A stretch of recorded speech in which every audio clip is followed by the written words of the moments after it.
All right, OG, you have just been on a rather exciting whirlwind trip. I think it's a bucket list item tipped off. You were at Stamford Bridge.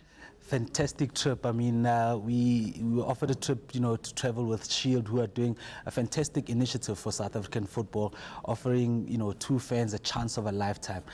One for a footballer to go and train with the Chelsea first team at Cobham, their training facility, which will be absolutely amazing. I think whoever does go on to win that, that could be a stepping stone for their career. Hopefully it's something that, someone that can go and get spotted and maybe even offered, a chance to extend their stay. And someone else will also get a chance to go and meet the players and actually go watch a match at Stamford Bridge, which was what I was fortunate to do this past Monday.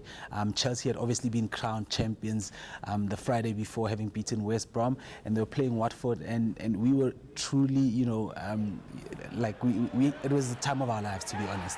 A 7-goal thriller, everything you expect, them coming to their home turf for the first time after being crowned champions.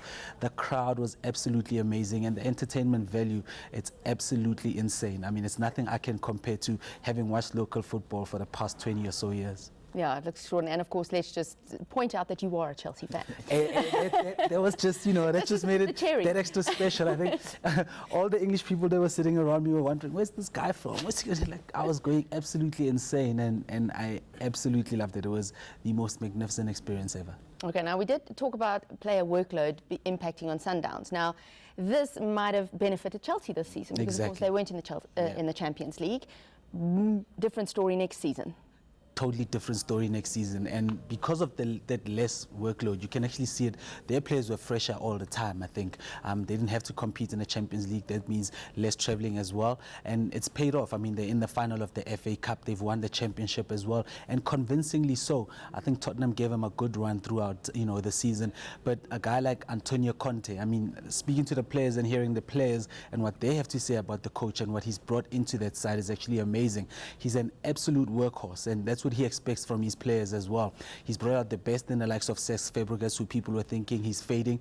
A guy like Victor Moses, he was nowhere in the Chelsea side. Jose Mourinho sent him out on loan, and you thought his career is, heading downwards, but he's been a revelation this season. And I think what Conte has brought not only to the English game but to the Chelsea side is absolutely fantastic. And I think, even maybe here at home we have to learn about that. We speak of a guy like Gavin. I mean, I know he works his players hard as well. That championship just doesn't come by luck.